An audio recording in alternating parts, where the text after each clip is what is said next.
अभिव्यक्ति की आजादी आज एक चर्चा और बहस का मुद्दा बन गया है। 1934 में भी कुछ ऐसी ही स्थिति थी। तब डॉक्टर बाबा साहेब भीमराव अंबेडकर ने बतौर वकील एक ऐतिहासिक केस लड़ा था। यह केस समाज स्वास्थ्य नामक एक पत्रिका के लिए लड़ा गया मुकदमा था। 20वीं सदी की शुरुआत में महाराष्ट्र के रघुनाथ ढोंडो कर्वे अपनी पत्रिका समाज स्वास्थ्य के लिए रूढ़िवादियों के निशाने पर रहते थे। कर्वे अपनी पत्रिका में यौन शिक्षा, परिवार नियोजन, नग्नता, नैतिकता जैसे उन विषयों पर लिखा करते थे जिस पर भारतीय समाज में खुले तौर पर चर्चा नहीं हुआ करती थी। स्वस्थ यौन जीवन और इसके लिए चिकित्सा सलाह पर केंद्रित अपनी पत्रिका में कर्वे ने इस संवेदनशील मुद्दे पर निडरतापूर्वक चर्चा की, अपनी बातों को वैध, तर्कसंगत और वैज्ञानिक सिद्धांतों से सिद्ध करते। लोगों की आम जिंदगी पर अत्यधिक धार्मिक प्रभाव वाले समाज के रूढ़िवादियों को उनके लेख से बेहद चिढ़ थी। इस दौरान उनके कई दुश्मन बन गए, लेकिन कर्वे कभी निराश नहीं हुए। उन्होंने लिखने के साथ ही अपनी लड़ाई जारी रखी। पर उस समय भारत का राजनीतिक और सामाजिक नेतृत्व इतना मजबूत नहीं था कि वो कर्वे का पक्ष लेता और उनके लेखन का समर्थन कर पाता। ऐसे समय में बाबा साहेब आम्बेडकर कर्वे के लिए मसीहा बनकर सामने आए और उनके लिए अदालत में वकालत की।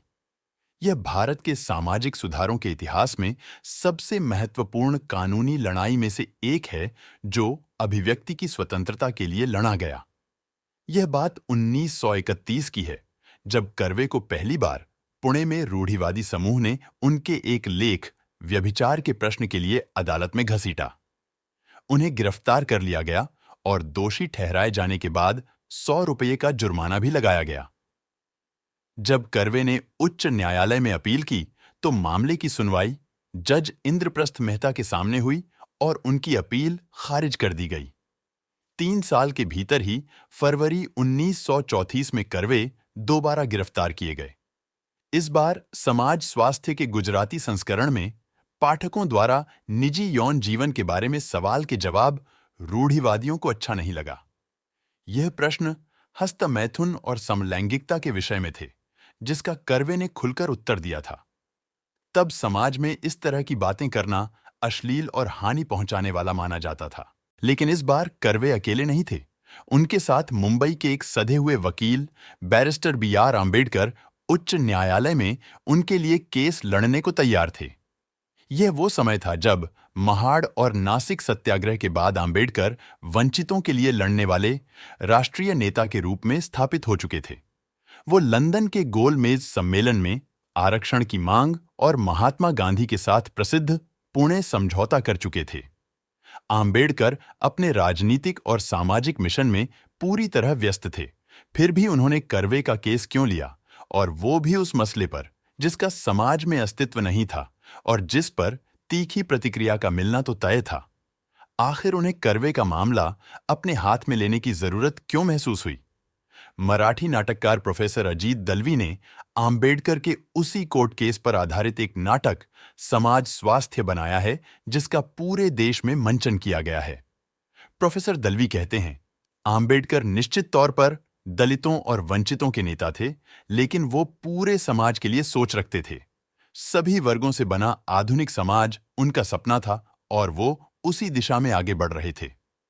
भीमराव आम्बेडकर के पोते प्रकाश आम्बेडकर कहते हैं, उन्होंने 1927 में मनुस्मृति क्यों जलाई? क्योंकि उनका मानना था कि ऐसा साहित्य व्यक्तिगत आजादी को दबा देता है। इसलिए जहां भी व्यक्तिगत आजादी के लिए संघर्ष चला, बाबा साहेब भीमराव आम्बेडकर उसके पीछे खड़े हुए। वो कहते हैं कि समाज स्वास्थ्य के मामले में हम देख सकते हैं कि यहां कट्टरपंथी ब्राह्मणवाद व्यक्तिगत स्वतंत्रता और अभिव्यक्ति के खिलाफ खड़ा था, इसलिए उन्होंने इस केस को लिया।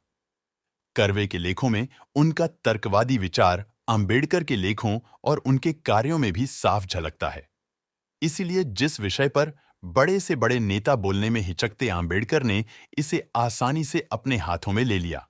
बाबा साहेब आम्बेडकर ने कर्वे के लेख के विषय में कहा था कि यौन मामलों पर लिखना अश्लीलता नहीं है, बल्कि लोगों को जागरूक करना है। कर्वे ने पाठकों के वास्तविक संदेहों का केवल उत्तर दिया है, न कि यौन अश्लीलता फैलाई है। पर सरकार ने रूढ़िवादियों को खुश करने के लिए उन्हें गिरफ्तार कर लिया।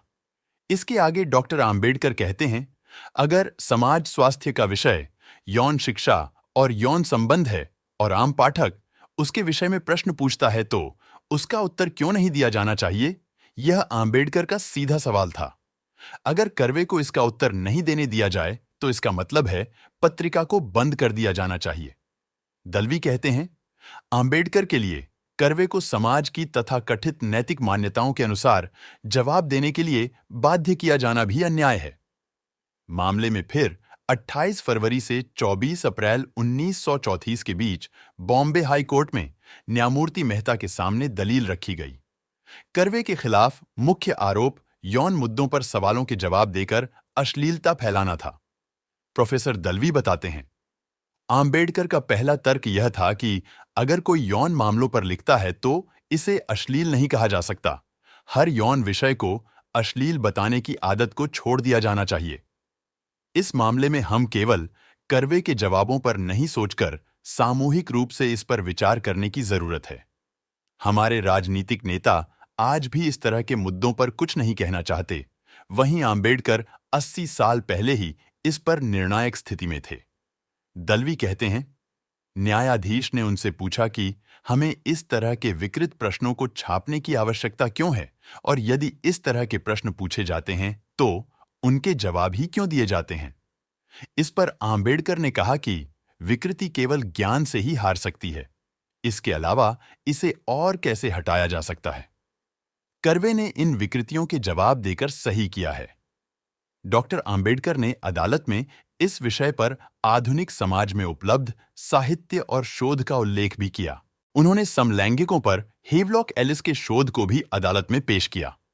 उनका मानना था कि यदि लोगों में इस तरह की भी इच्छा होती है तो इसमें कुछ भी गलत नहीं है। उन्हें अपने तरीके से खुशी हासिल करने का अधिकार है। प्रोफेसर दलवी कहते हैं, उस दौर में जब कोई भी यौन संबंधों पर खुलकर नहीं बोलता था, समलैंगिकता पर आंबेडकर के विचार मेरे और समाज के लिए क्रांतिकारी हैं। आंबेडकर दो अधिकारों पर बिल्कुल तटस्थ थे। एक यौन शिक्षा का अधिकार, वो इसके खिलाफ किसी धार्मिक रूढ़िवादी विचार को नहीं आने देना चाहते थे। ये पारंपरिक बाधाएं थीं। प्रकाश आंबेडकर कहते हैं, जैसा कि मैं देख रहा हूं, भारतीय समाज में कामुकता का प्रश्न वैदिक परंपराओं से संबंधित है। समाज के कुछ वर्ग उदार विचारों के रास्ते चलने को तैयार थे, लेकिन वैदिक परंपराओं को मानने वाला उच्च वर्ग रूढ़िवादी विचारों को छोड़ने के लिए तैयार नहीं था और बाबा साहेब इस परंपरागत धारणा के खिलाफ थे। दलवी कहते हैं, बाबा आंबेडकर की स्थिति केवल अदालत में तर्कों तक ही सीमित नहीं थी, बल्कि यह उनके राजनीतिक कामों में भी दिखा। कर्वे ने अपने लेखन के माध्यम से परिवार नियोजन की जरूरत पर जोर दिया और आंबेडकर ने एक सांसद के रूप में इसे क्रियान्वित किया। डॉक्टर आंबेडकर 1937 में तत्कालीन बंबई क्षेत्रीय सभा में परिवार नियोजन पर एक बिल लाए। इस विषय पर उनका विस्तृत भाषण उपलब्ध है। अभिव्यक्ति की स्वतंत्रता वो दूसरा अधिकार था जिसके लिए वो लड़े। वो इस बात से सहमत नहीं थे कि यदि समाज का कोई वर्ग किसी खास विषय पर कोई बात नहीं सुनना चाहता या पसंद नहीं करता है तो किसी और को ऐसा करने की अनुमति नहीं है। उदारवादी रवैया अपनाते हुए उन्होंने दृढ़ता से कहा था कि जब हम सभी मुद्दों पर खुलकर बहस और चर्चा करेंगे तभी समाज से विकृतियां जाएंगी और ज्ञान ही इसका एकमात्र जरिया है। प्रोफेसर दलवी अंत में कहते हैं, क्या आज हमारे समाज में समाज स्वास्थ्य जैसी कोई पत्रिका उपलब्ध है? बीते युग में बड़े बड़े नेताओं ने कामुकता को छोड़कर कई विषयों पर खुलकर बातें की, पर इस विषय पर किसी ने बात करने की हिम्मत नहीं की। बहुत कम लोग इस पर बातें करने की हिम्मत रखते हैं। मुझे ऐसा लगता है कि आज भी इसकी जरूरत है। R.D. कर्वे और डॉक्टर B.R. आंबेडकर 1934 की वो लड़ाई अदालत में हार गए। अश्लीलता के लिए कर्वे पर एक बार फिर 200 रुपये का जुर्माना लगाया गया। ऐसी लड़ाइयां वर्तमान और भविष्य को प्रभावित करती हैं और उनका प्रभाव परिणाम से परे है, पर फिर भी इस विषय पर आज भी आंशिक रूप से बहस जारी है। जरूरत आज इस बात की है कि इस विषय पर आज खुलकर बात की जाए ताकि समाज में आई हुई विकृतियों को दूर किया जा सके।